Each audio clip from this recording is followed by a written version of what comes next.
Salut et bienvenue dans une nouvelle vidéo des Princesses en tu vida. J'espère que tu vas bien, que tu as bien commencé l'année. On se retrouve aujourd'hui pour la première vidéo de l'année 2022. Waouh! Aujourd'hui, on va voir les prépositions par et pour. C'est un thème qui porte un peu de confusion, surtout pour les hispanophones. Si hablas español, este video es para vos. Je vais t'expliquer. Ça va être très facile. Tu vas voir. Prends une petite feuille, un petit carnet, un petit stylo para anotar todo lo que te voy a decir. C'est parti? On y va. On va commencer par oui. Comment empezar por el par? Bien. Alors, en général, le par, en espagnol, il se traduit par pour. Bien. Mais attention. Donc, j'ai mes petites notes là, parce que j'ai fait un PDF où j'explique point par point. Donc, si tu vois que mon regard part comme ça, c'est parce que j'ai mon petit PDF pour ne rien oublier. D'accord? Alors, on va voir l'emploi du par tout d'abord. Le premier point que tu vas noter, c'est justement pour indiquer une cause. Hein, para indicar una causa. Pour indiquer une cause, suivi d'un nom sans article. Il va estar seguida justamente de un substantivo sin artículo. Bien. On va voir un petit exemple que j'ai écrit ici. Il a mangé le poisson par politesse. Il a mangé le poisson par politesse. Es como que se vio obligado de comer el pescado, bueno, si no queda mal, si l'invitaron. D'accord, donc il a mangé le poisson par politesse. Donc ça, justement, indique une cause. Hein? Autre exemple. Elle fait du sport par plaisir. Hein? Elle fait du sport par plaisir. Ella practica deporte por placer. Bien, on dirait pour le plaisir. Hay que tener cuidado, distintas formas son posibles. Alors, par plaisir, elle lit, par exemple, les romans de Monsieur Gary, par exemple. Bien, entonces, elle fait du sport par plaisir.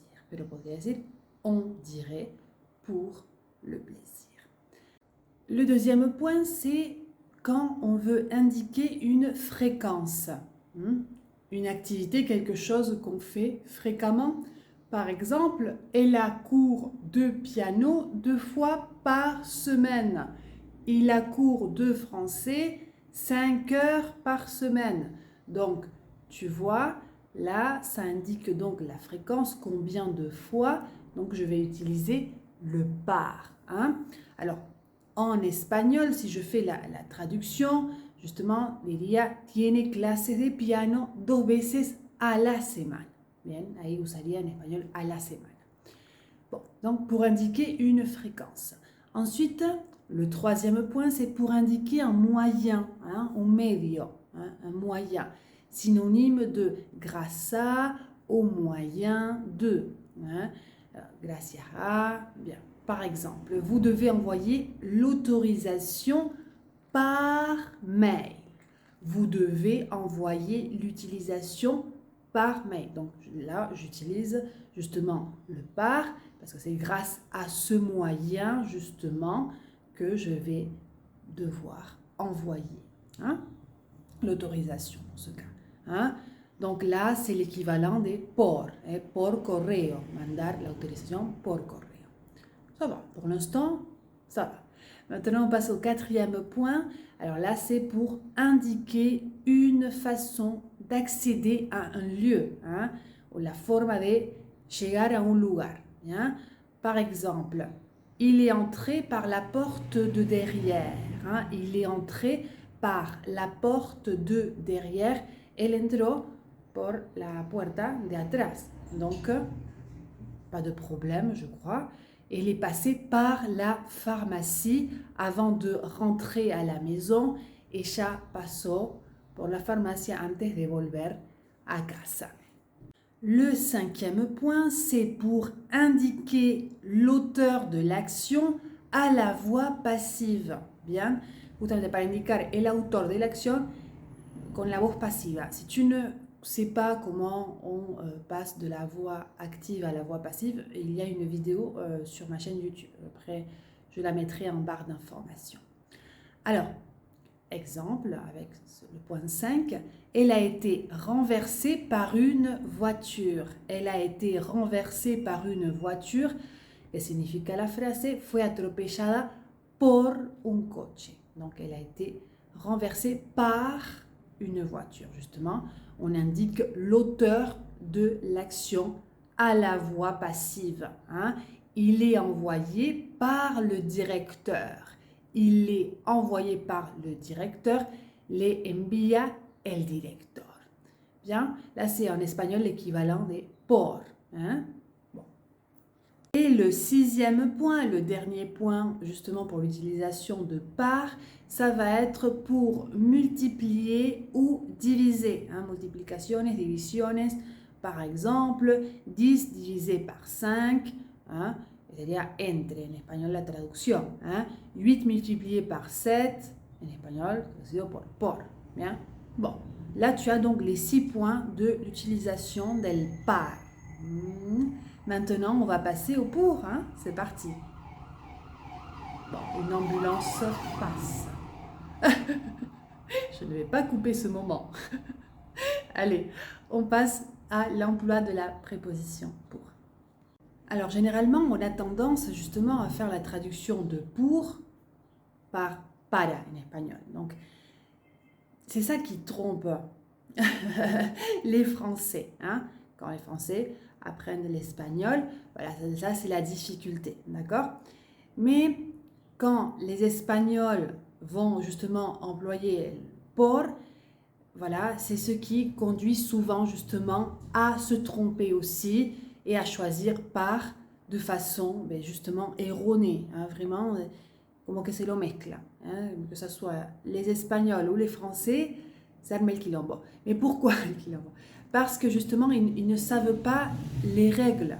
Hein. Si toi tu sais les règles, las reglas, las seguís al punto de la letra, c'est plus facile de ne pas se tromper. Alors bon, il faut étudier, hein, bien sûr, bon, tu vas me dire. Bon, ok, donc on passe au pour. Hein. Alors, le premier point du pour, c'est justement pour indiquer l'attribution, la destination. Bien, ce cadeau est pour moi. Ce cadeau est pour moi. Alors, indiquer l'attribution, la destination. Hein? La traduction en espagnol. Este regalo es para mí. Ce cadeau est pour moi. Bien.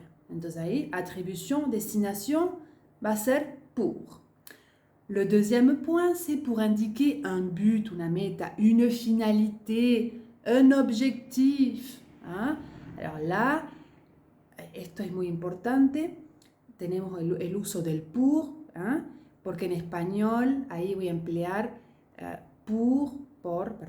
ou para, según el caso. Bien, así que ahí es este punto en el cual ahí me escribí un par de ejemplos para que veamos. Nous l'avons fait pour son bien. Nous l'avons fait pour son bien. ¿Eh? Lo hemos hecho por su bien. Bien. Justamente pensando en él, para que no sufra peut-être. Donc, nous l'avons fait pour son bien. Il viendra pour faire le travail de groupe. Il viendra pour faire le travail de groupe. Bien. Vendrá para hacer el trabajo de grupo. Alors, dans le premier exemple, nous l'avons fait pour son bien. Pour se traduit por en espagnol. Lo hicimos por su bien. Et dans le deuxième cas, on va employer para. Vendrá para hacer el trabajo de grupo. Tu vois? Donc, il faut faire attention de ne pas trop peut-être penser, si tu es hispanophone, il faut plutôt penser à la règle. D'accord? Comme te estoy diciendo. Un autre exemple, elle s'est isolée pour travailler. Elle s'est isolée pour travailler. Se ha aislado para trabajar. Bien, il est sorti tard du bureau pour terminer le rapport. Il est sorti tard du bureau pour terminer le rapport. Bien, ahí salió tarde de la oficina para terminar el informe. En estos casos voy a usar para como en español. Bien. Mais voilà, il faut vraiment suivre, repito, les points. D'accord? Maintenant, on va passer au point 4. Le point 4, c'est pour indiquer une durée. Hein.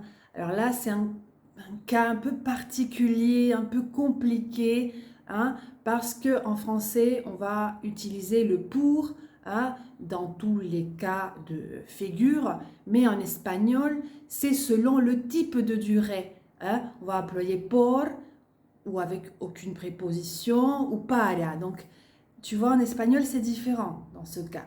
Donc, attention, pour indiquer une durée, en français, on va utiliser pour. Il est là pour 3 semaines. Il est là pour 3 semaines. Está aquí por 3 semanas. Vous avez des médicaments pour 2 mois. Vous avez des médicaments pour 2 mois. Tiene medicamentos para 2 meses. Donc, tu vois, c'est différent qu'en espagnol. Ça va? On passe au point numéro 5. Hein. Pour indiquer une cause, je vais utiliser pour.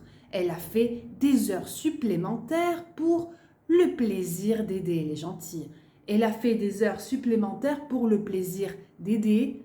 Bon, et ça, attention, on avait vu justement dans la première partie que j'ai expliqué qu'on emploie le par quand il y a une absence d'article, quand il n'y a pas d'article, hein, on utilise par. Ce qui nous donnerait, je l'avais expliqué dans le point du par plaisir. Bien. Regarde ce cas, cette phrase. Hein. Elle a fait des heures supplémentaires pour le plaisir d'aider. Hein. Alors, il ne peut pas y avoir de complément là dans cette phrase. C'est pour ça que je vais utiliser le pour. D'accord? Il a obtenu une récompense pour son excellent travail. Il a obtenu une récompense pour son excellent travail. Ha obtenido una recompensa por su excelente trabajo. Et la traduction de la première phrase, hein, hizo horas extra por el placer de ayudar. Hizo horas extra por placer. J'espère que pour l'instant ça va. On continue. Point numéro 6, c'est pour indiquer une destination, hein, un lieu, une destination. Il part pour l'Espagne dans 2 jours. Il part pour l'Espagne dans 2 jours.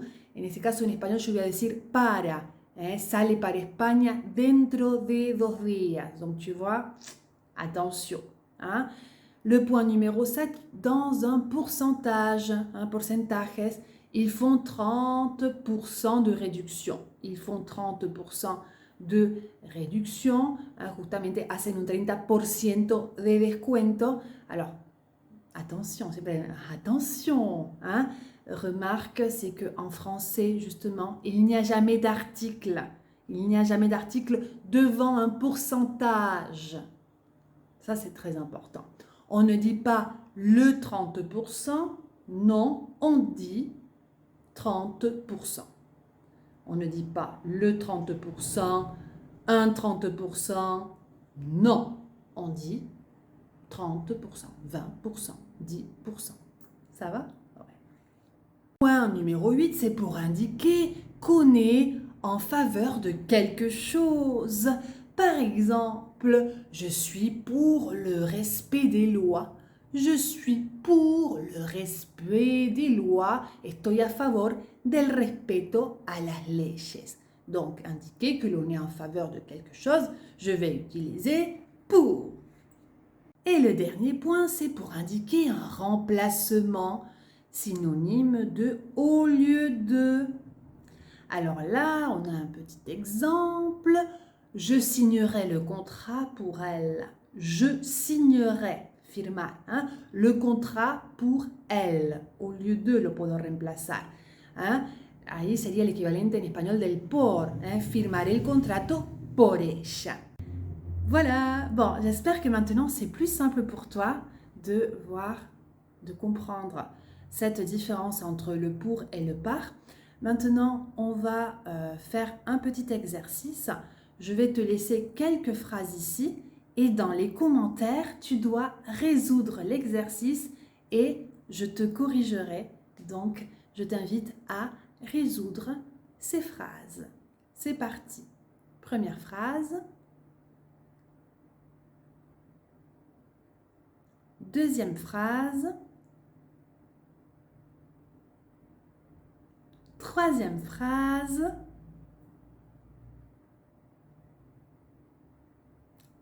Quatrième phrase. J'attends tes réponses dans les commentaires. N'oublie pas que tu peux me trouver sur Instagram Francés en tu vida, sur TikTok Francés en tu vida et je te laisse mon mail si tu veux me poser des questions. Je vais bientôt faire une vidéo où je vais répondre à vos questions. Je vais laisser sur mon Instagram très bientôt un petit post où en dessous tu me poseras toutes les questions que tu désires et j'y répondrai dans une vidéo spéciale.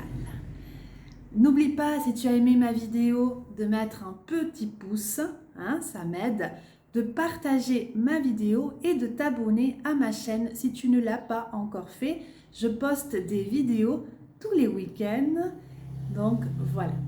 Je te fais un gros bisou et je te dis à la semaine prochaine pour une nouvelle vidéo des Francés en tu vida. Ciao.